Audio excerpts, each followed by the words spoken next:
What's going on, everyone? It's Ben from YGOs from Zero, back with another video. Last two videos I put out, I wanted to illustrate some lesson or tip that you could use in this format for yourself.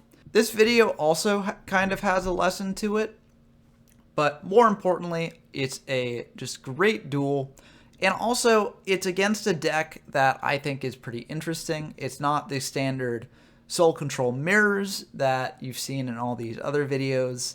And I know that, it can be kind of tedious to see all these soul control mirrors, so I wanted to mix it up a little bit. But before diving into the games, let's just quickly break down the deck in case you haven't seen my other videos on this.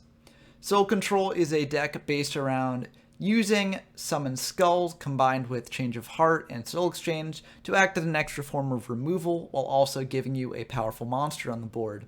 So, of course, it has 3 Summon Skull, 1 Change of Heart, 2 Soul Exchange to facilitate that combo. In terms of other monsters, it has 3 Lodge-In, 3 Neo, 3 Battlehawks. These are the most powerful level 4 attackers in the format. It has 3 Maneater Bug, which is effectively a form of removal. It has 3 Giant Soldier of Stone to act as a defensive wall. It has Dark Hole, Pot of Greed, Monster Reborn, Raigeki, the other super powerful limited spells in this format. It has 3 Fissure to act as some extra removal.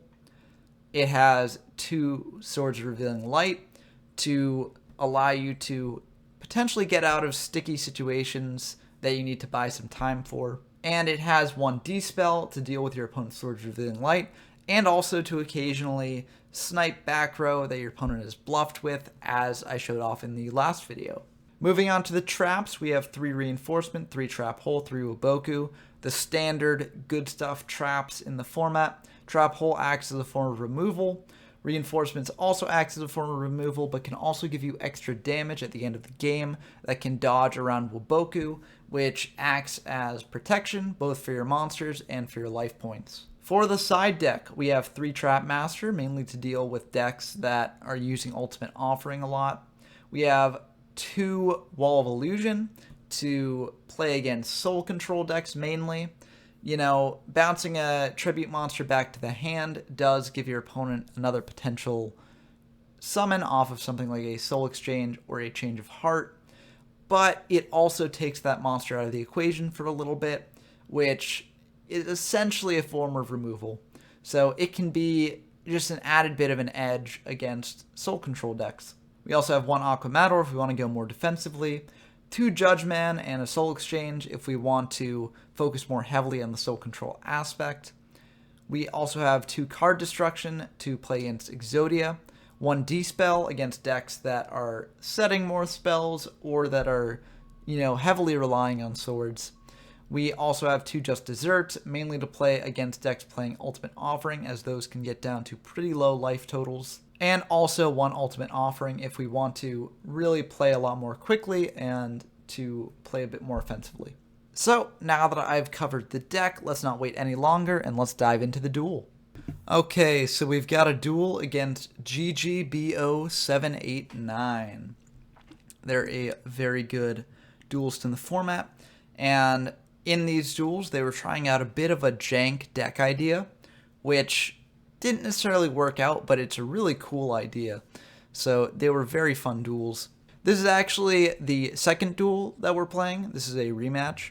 So I do already know sort of what flavor of jank they're playing in this game to start out with. So I may play around that jank a little bit in this game, but I'm going to keep what exactly they're playing a bit under wraps until it gets revealed in these games, just to provide a little bit of a surprise for y'all. But we've got a game going here, so let's see who's going to go first. We win the rock, paper, scissors, and we are going to choose to go first. This is not a bad hand. We have a fair amount of beaters and also some good removal options. So we're just going to summon a Battlehawks, set a Trap Hole, pass back to them. They're just going to set 3 and pass. And we have another Lodgin, so we can commit here. You know, if it's a Giant Soldier of Stone, we won't get in any additional damage. But we have a Fisher for next turn to deal with it. But if it's a Man-Eater bug, then if we attack in with the Lodgin, then they have to make a choice about whether to kill the Lodgin or the Battle Ox. And they'll also leave us with only one monster on the field, and thus sort of play around Raigeki or Dark Hole a bit.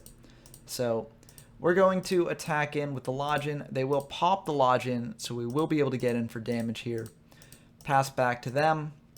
They're going to set another and pass back to us. And we're going to bring out a Neo and attack in. I think this is a bit less good of a play than the Lodgin play, because if it is a Man-Eater bug, then they'll just choose to clear the monster that hasn't attacked yet. And if it's a Giant Soldier of Stone, then we're not getting in either way. So I think maybe I should have gone for the Lodgin here, or just not summoned another monster at all and just attacked him with the Battle Ox. But, you know, hindsight's 20/20. So that summon is fine. We're going to attack in. It is a Giant Soldier, so we'll take 3 and pass back to them. They're going to set 2 more and pass back to us. So they are playing around Fisher very well here. And what we're going to do is we're just going to attack into the Man-Eater, lose the Neo, and we're going to set the other trap hole. We don't generally need to have 2 trap holes on the field at any one time, because if they're playing Ultimate Offering, they can get around it anyways, and outside of that, there's no way to normal summon additional monsters. But, you know, it serves as potentially a bluff, and a bit better of a bluff than something like a spell card, because this bluff can't be dispelled. So, and then we'll set 1. We are trying to bluff that we have a Man-Eater here, I think, so that way they will potentially attack into it. If they don't, then we have the Fisher for their Giant Soldier next turn, and we can flip the Giant Soldier to attack to get in for more damage. So I like this play a lot. They're going to bring out a wall. Fisher are Battle Ox, and they are going to try and attack in. Assuming I think that it's a Man-Eater, and that's why we set it there. But we reveal that it is a Giant Soldier, and they will take 1,000 there, and they're in a pretty rough spot now. We'll bring out the Lodgin, and luckily that's fine. Maybe they don't have Trap Hole, or maybe they've got some other way to deal with it. We're going to switch the Giant Soldier to attack, and we're going to attack in. Now, the reason why we're attacking with the Giant Soldier here first is that if they have reinforcements, we want to make them use it here instead of when our Lodgin attacks the Giant Soldier. This also will return the Giant Soldier to our hand if they don't have reinforcements, which will enable us to set it later on, which is especially good because Giant Soldier isn't necessarily the best offensive option. So I think that this is good ordering on the attack. They do have a reinforcements, and they will use it here. So we will lose the Giant Soldier, and then we can attack in to destroy their wall and get the Lodgin back. If they had a second reinforcements, this could have been a bit of a mistake because, you know, if we had attacked into the Giant Soldier instead of the wall, then they would have lost their Giant Soldier as well as our Lodgin, as opposed to if we attacked into the Wall of Illusion and they used reinforcements on it, then we just lose our Lodgin and they'd have a wall with 2,000 attack for the rest of the turn.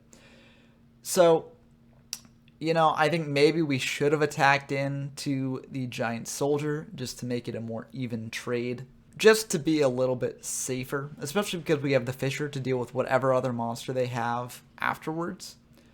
But we attacked into the wall, and I guess this does play around Fisher a little bit. We've got 2 trap holes, so we can deal with whatever else they summon.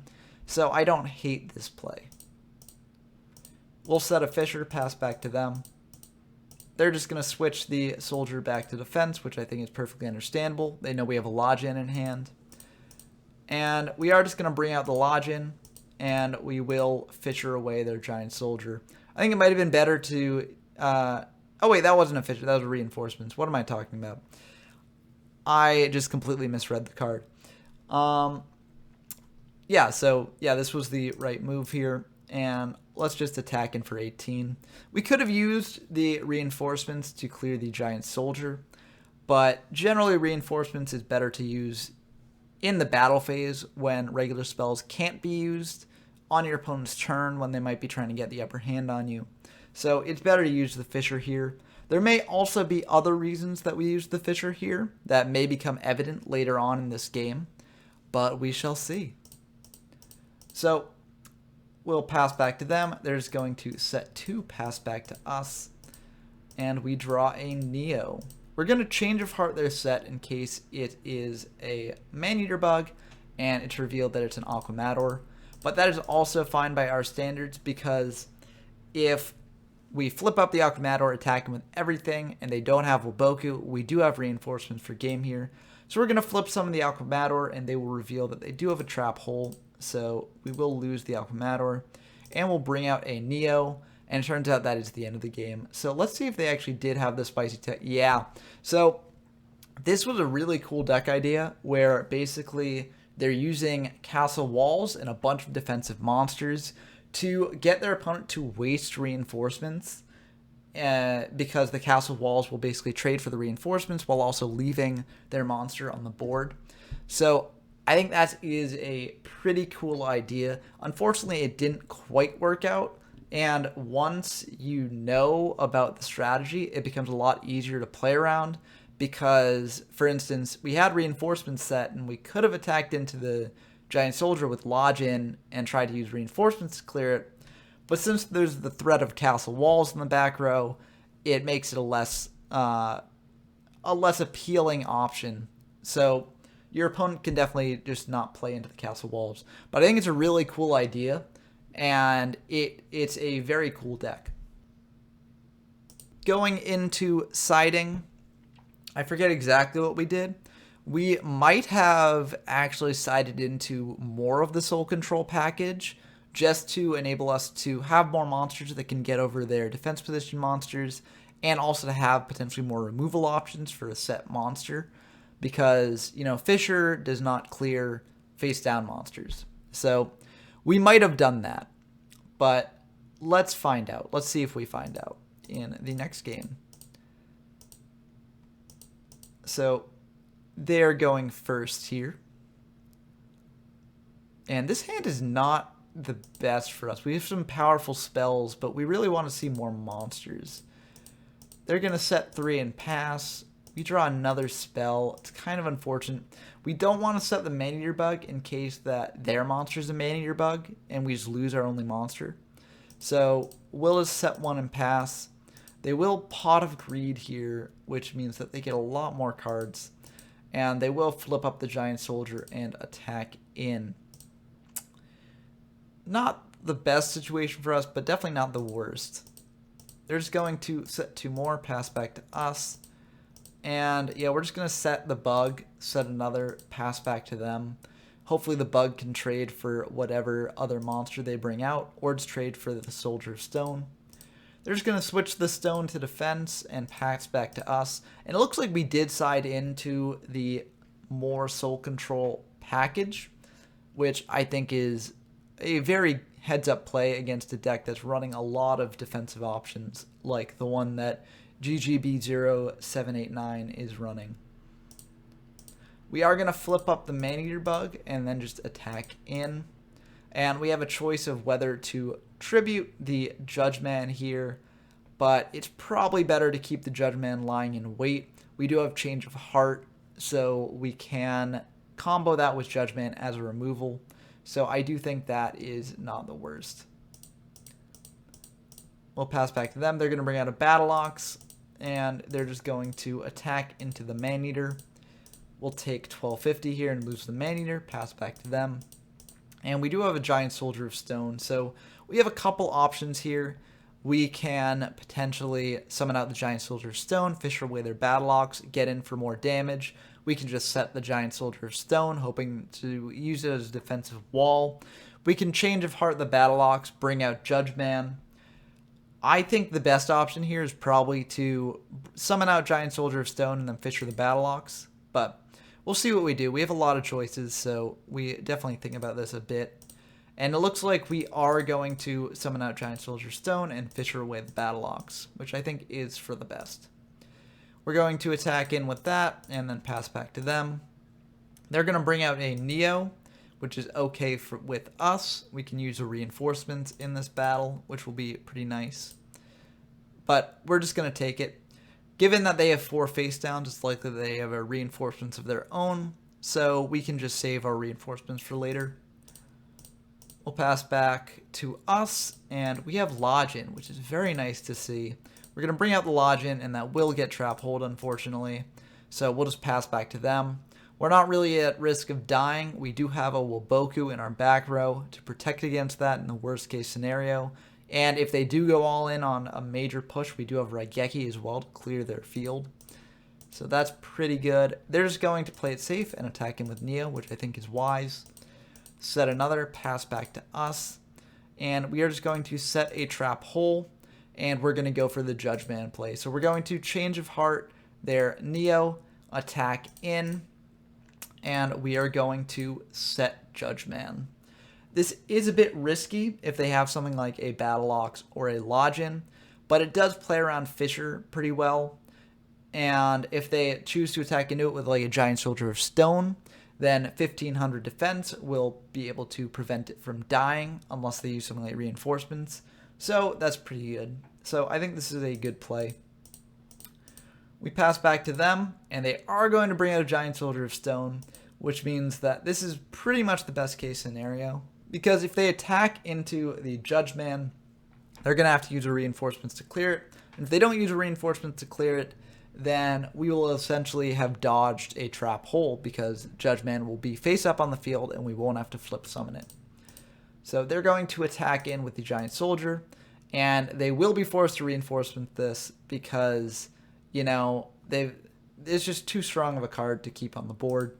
So we will lose the Judge Man, but honestly, we're very happy about that. They used up a reinforcements to do this, which means that they have 1 less reinforcements to use on interaction that may matter a bit more to us. So we pass back, and yeah, and it was perfectly reasonable for them to do this move, by the way. Like, they should not have expected that this was Judge Man. Even if we side into Judge Man, you know, Summon Skull, we're still probably playing 3 of in our deck. So it was extremely likely that the set monster that I had was Summon Skull. So this play made perfect sense from that perspective. And in the off chance it was Judge Man, they also had the reinforcements to deal with it there. You know, sure, they use a card, but they still deal with it. So this was definitely the right play. But we did get really lucky with having Judge Man and not Summon Skull. And also getting lucky with them summoning out Giant Soldier instead of a bigger beater. So that was pretty good for us. We will Fisher away their Giant Soldier and then just pass back to them. They're going to bring out a Lodgin and attack in, but we're going to trap hold that before they get a chance to. And they're going to set a 5th back row and pass back to us. We don't really have anything to do, but we can set the trap hole. They don't have anything to do either, apparently, and so we'll pass back to us. We have Summon Skull, which is a bit unfortunate. Can't do anything with that right now.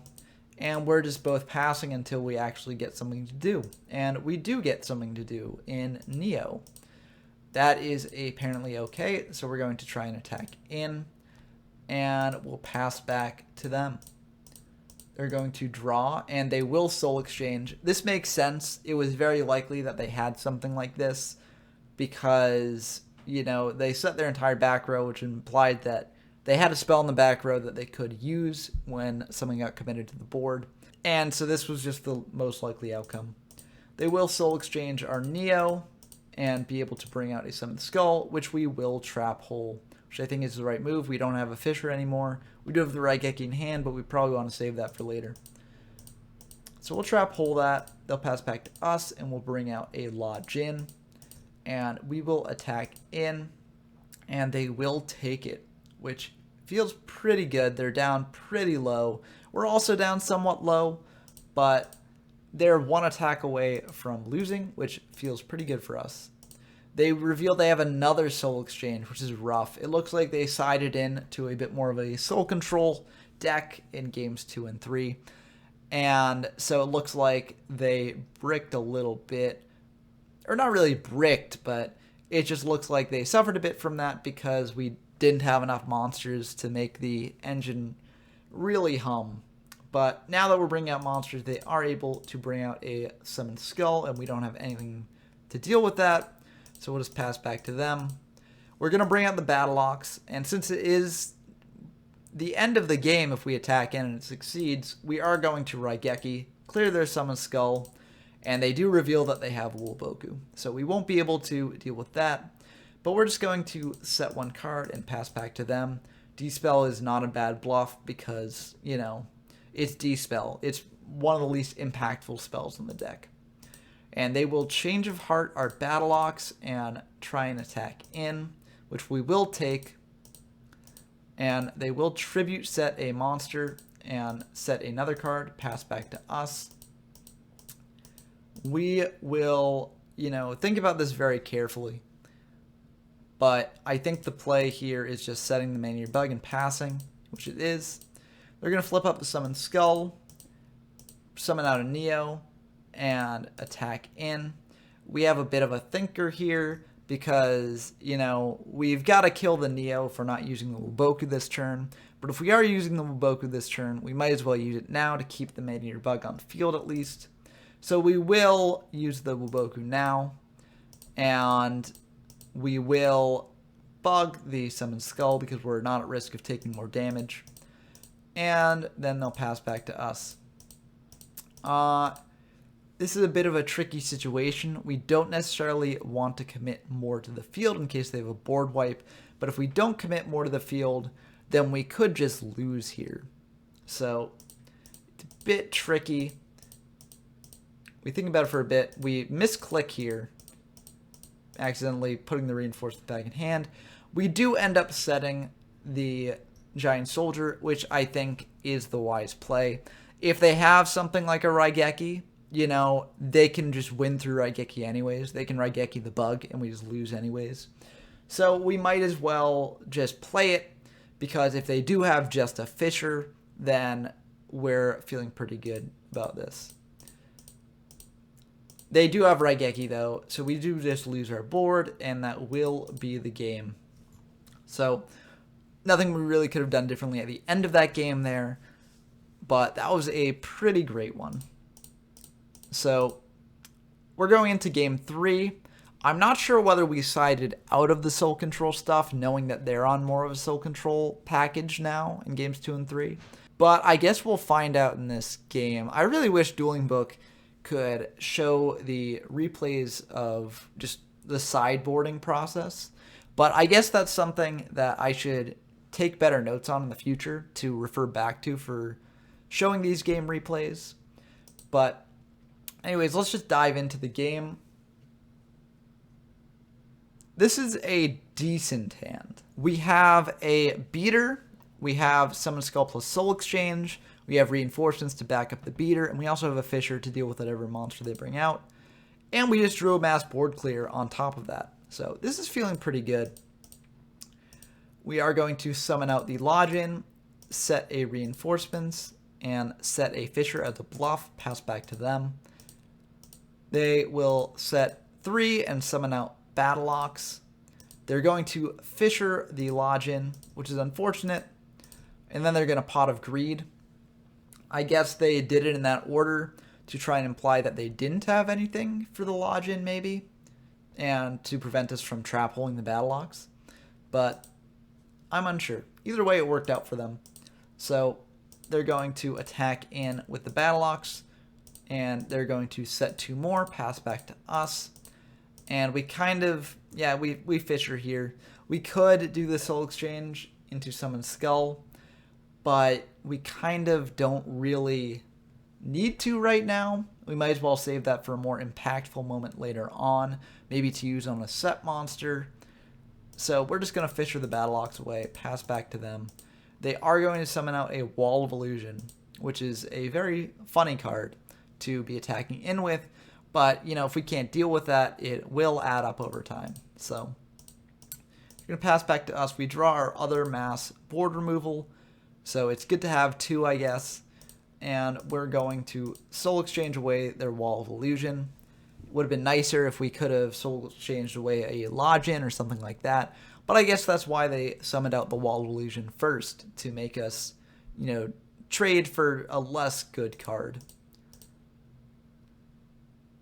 But we can't attack this turn, so we're just going to pass back to them. They're going to set 1, pass back to us. And now we have a couple options here.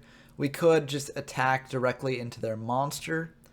And, if it's a giant soldier, then it dies. If it's a man-eater bug, then it pops our monster.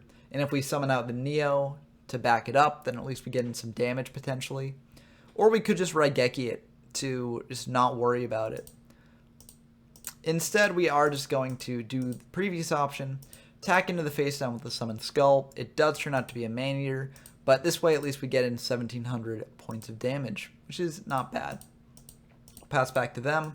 They're just going to set 1, pass back to us, and this feels pretty good. It means that they likely don't have any monsters they can easily summon, so we'll be able to get in some free damage for a time. We'll set a Woboku, pass back to them. And they do draw a Fissure, so they are able to clear the Neo. And we don't really have a good monster to bring out here. We could set the Man-Eater, but that really telegraphs that it is a Man-Eater, so we don't necessarily want to do that. We're also not really at risk of immediate death, so we're okay just playing it a bit slow here. They're going to draw as well and pass back to us. We have Trap Hole, which we can set. And that feels pretty good. We now have all 3 of our traps, for whatever situation we need. They're going to pass back to us, and we do draw Battle Ox, so we will be able to bring that out and attack in for some more damage. Pass back to them. They likely have something here, and they do. They will Soul Exchange here, bring out a Summoned Skull. I am unsure about whether I should Trap Hold here, because I do have some other ways to deal with this Summoned Skull. Like, I've got a Man-Eater in hand. I've got 2 mass removals in my hand, so I could use them up on the Summoned Skull. But using a Trap Hole on a turn where they can't actually attack in with the monster is not necessarily the best choice when I have other removal options in hand. But it's tough to say. At least we clear that monster away, and it turns out we are able to bring out Giant Soldier of Stone and attack in for some more damage. So we've gotten them pretty low, and we're at pretty high life points, which is pretty nice.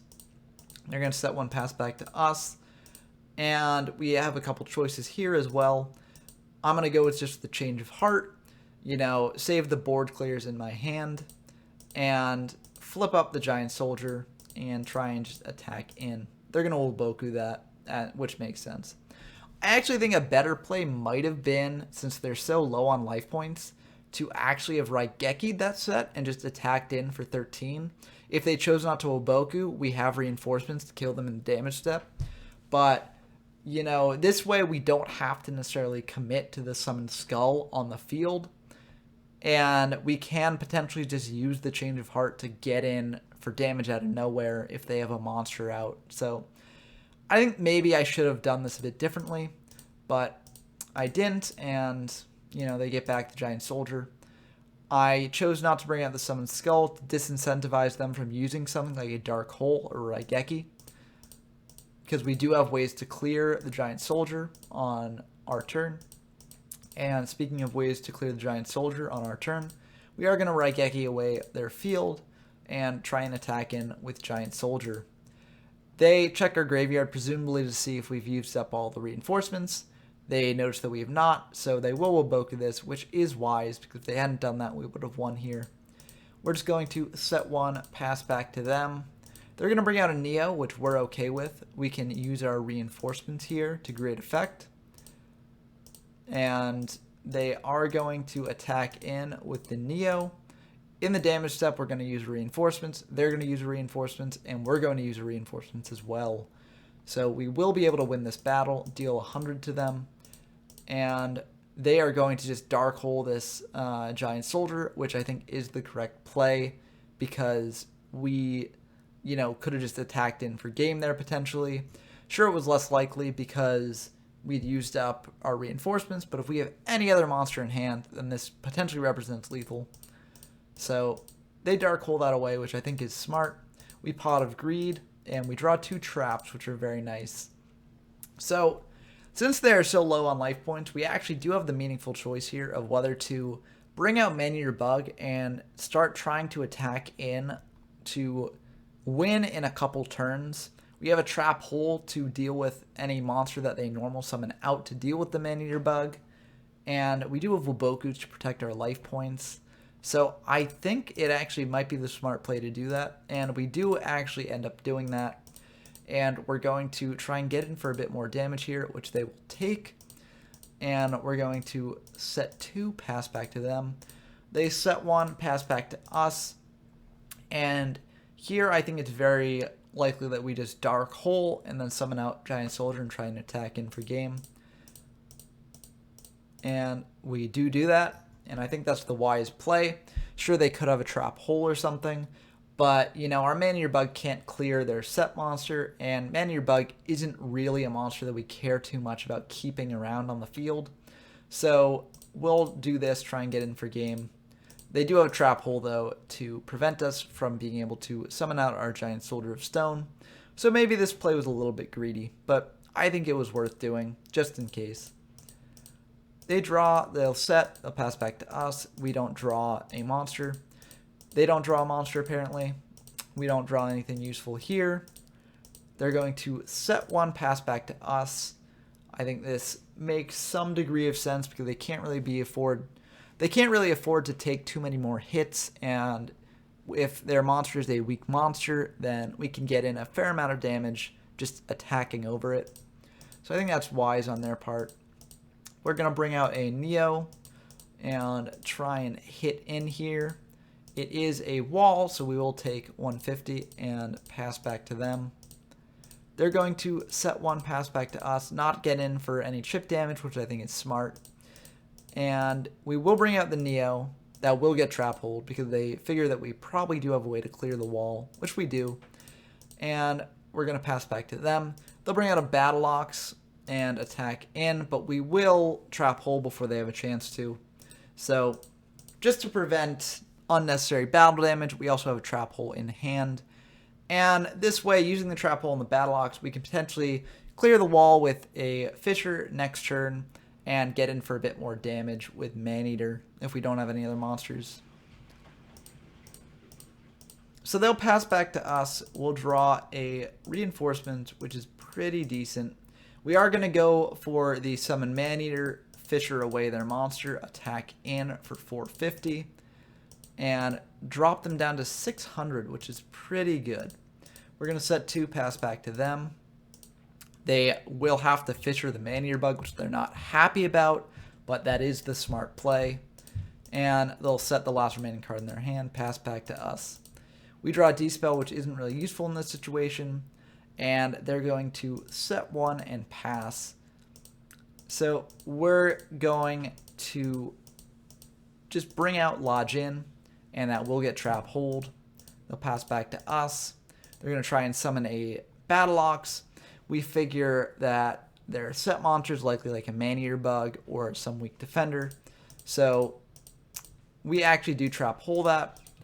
And then they revealed that they were doing a big brain strategy to dodge our Trap Hole by, bluffing a defender and then baiting out the Trap Hole with a weaker monster. So they do manage to get out the Lodge-In, and they will attack in directly here. We don't really have a good way to deal with the Lodge-In. Sure, we have a Reinforcements and a Battle Ox, but they likely have a Reinforcement since they only have 1 Reinforcements in Graveyard and 3 back row. So it's not the best way to deal with Lodge-In. So we have a bit of thinking to do here. We are just going to pass.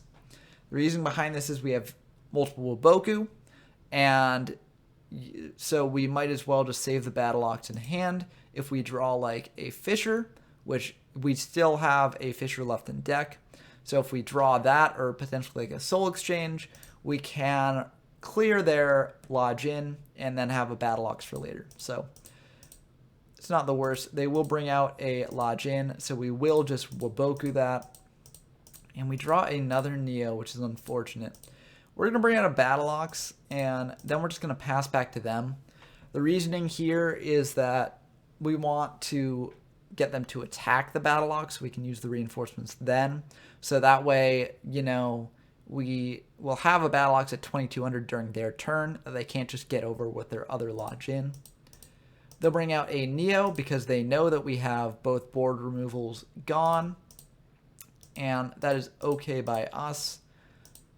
And they'll attack in with the lodge in. We will reinforcement the damage step, but they will reveal that they have reinforcements as well.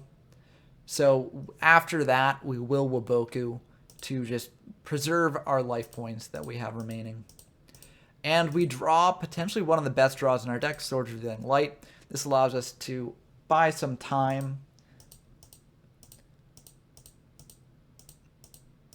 And they just type in the chat to, you know, provide themselves a reminder that we do have a Monster Reborn left in deck, so they do have to play around us, you know, potentially drawing it and attacking into one of their monsters, which will be enough damage to kill them. So they do switch all their monsters to defense, which makes sense. And we do draw the Reborn, so I think that was the smart move.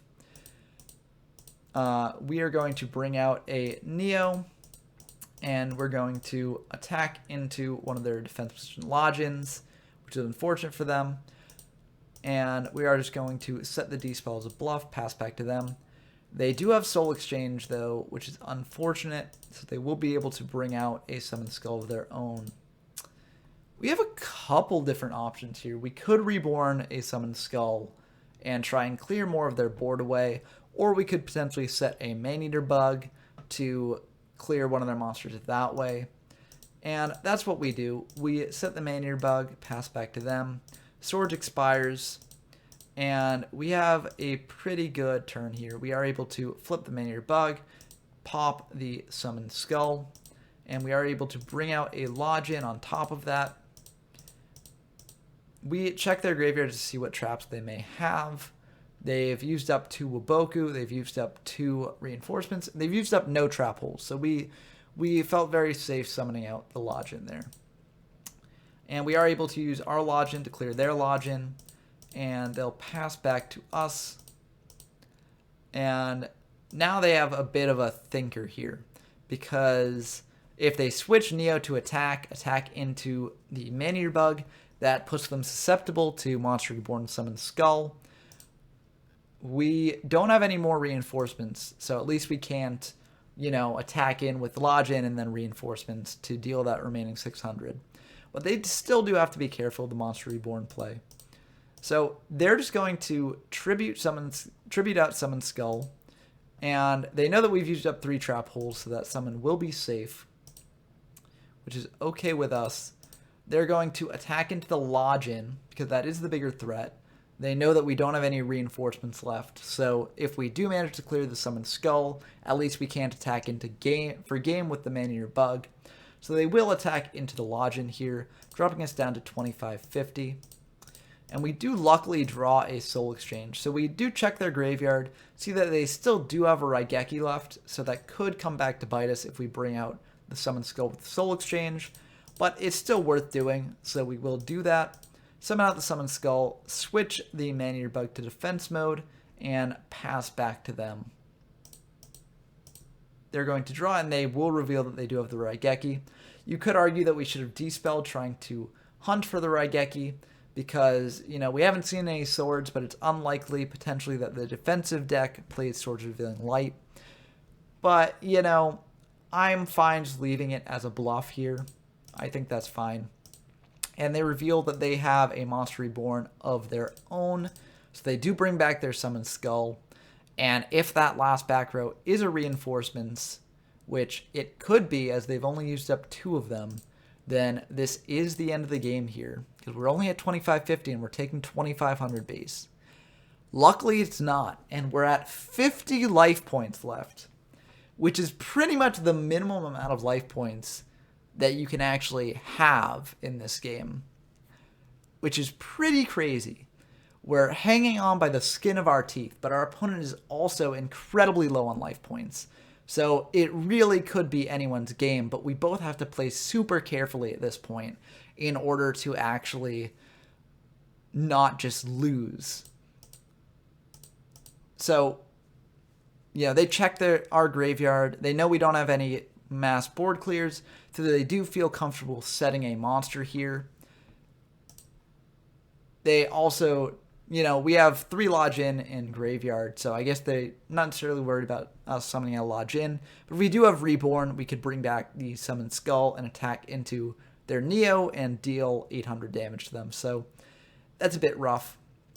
So they will pass back to us, and we do draw Waboku, which is probably the best draw that we could have gotten in the game. We check their graveyard, see what they have left in deck. They've used up all 3 Fissures. They've used up Raigeki. They've used up Dark Hole. They don't really have many good ways to clear a Summon Skull if we manage to stick one on the field. So we will Monster Reborn here and bring back one of our Summon Skull.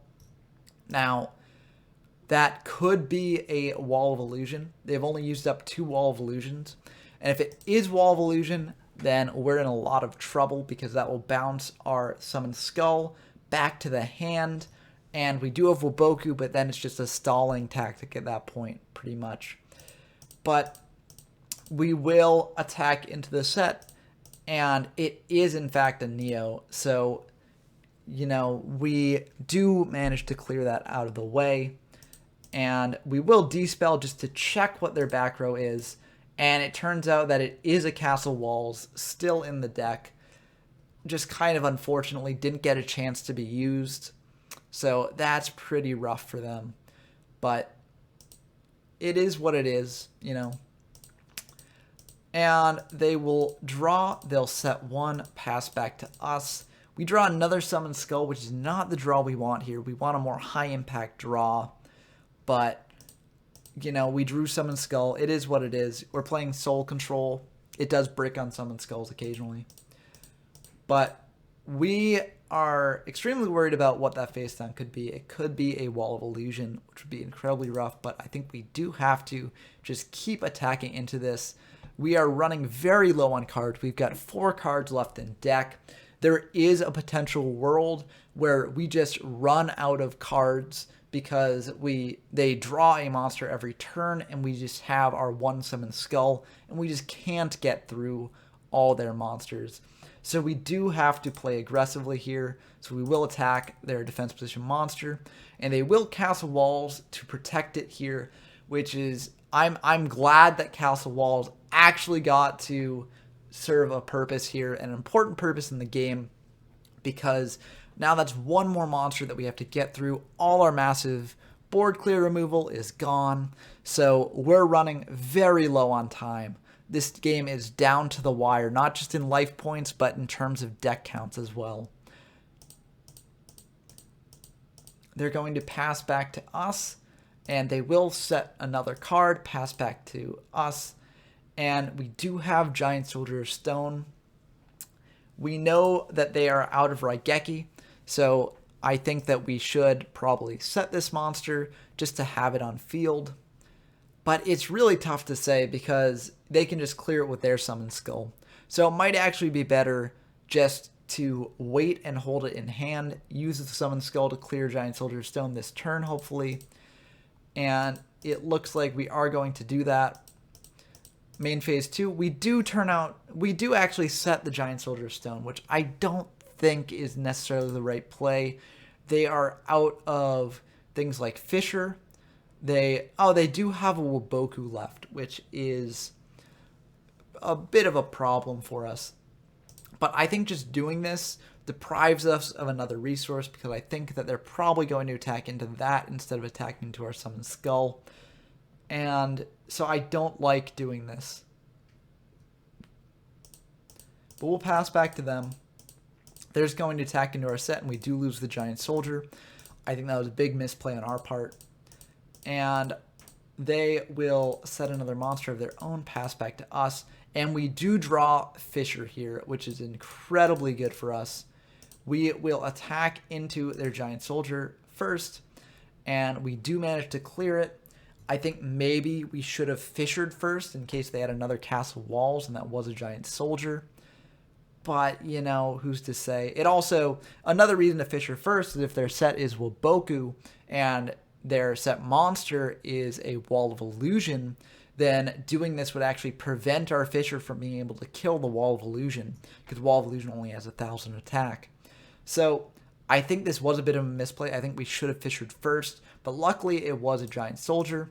And in main 2, we will just fissure away their summoned skull. I think we could have actually waited on that. I think we could have just waited till the next turn because we do have Waboku here. But, you know, we might as well just fire it now. So we do. They draw, they set. We have a Battle Ox. They reveal that they have Waboku. We will bring out the Battle Ox because we have a Waboku of our own. So, you know, we'll just bring it out in case they have a monster in hand. And it turns out that they have Change of Heart to make a big play here. Take the Summoned Skull, potentially attack in for game if we don't have Waboku. But unfortunately for them, we do have Waboku, and that is the end of the game. Their set card was a Reinforcements, which could have actually prevented a play of, like, if we attacked in to their Summoned Skull with our Summoned Skull and tried using Waboku, Reinforcements would have enabled their Summoned Skull to survive. But, you know, all that, it's just a potential outcome of the game, and the game played out the way it did. And the way it did is incredibly intense, an awesome match. Each of us only has one card left in deck. You know, both of us down to the wire in terms of life points. We have 50 life points, which is the lowest you can go. They have 600 life points, which is also incredibly low. Just what an exceptional, exceptional game. So I really hope you all enjoyed that game as much as I did. And I hope it taught an important lesson. You know I incorporated a lesson into all of these videos, which can be kind of cheesy, but I do think that these lessons are good things to keep in mind. A lot of the time when you drop down to a very low life point total, like 50 life points, you think, oh, well, you know, the game's over. My opponent's just going to win. I am sort of playing off the seat of my pants, and it's just a matter of time, so I might as well just surrender now. But as this game shows, low life point totals do not mean that the game is anywhere close to being over. Like, GB0, they dropped down to 600 life points, which is also incredibly low. But they stuck through it, and they actually almost managed to win the game. So both of us just stuck to it, and we kept playing as if we could win. We were careful about our life point totals, so it's not like the low life point totals don't mean that you can just play however you want, because you do have to be careful. But you can win on extremely low life points. And low life points are not a reason to give up. So I hope that you learned that lesson from this game if you didn't know it already. And I also hope that you enjoyed seeing, you know, a somewhat different deck in the format. I know that GB0 did side out of the Castle Wall strategy in Game 2 at least, or at least I'm pretty sure they sided out of Castle Walls because we didn't see it in Game 2. We saw much more of a Soul Control build, Games 2 and 3. But, you know, I hope that this deck sort of shows that there are still players experimenting with cards in this format. Castle Walls may not have worked out the best, but it's still a really cool deck idea, and it was awesome to play against and encounter. I know I've been featuring a lot of Soul Control mirror matches on the channel because Soul Control is the most popular deck in the format. So hopefully this, even though it felt a lot like a Soul Control mirror, hopefully the additional aspect of Castle Walls and the more defensive strategy that GB0789 used here made it feel a bit more different than the previous tools that I've shown off. But that's going to wrap up this video. I hope you all enjoyed it. Until next time, I've been Ben from YGO from Zero, and I'm signing off.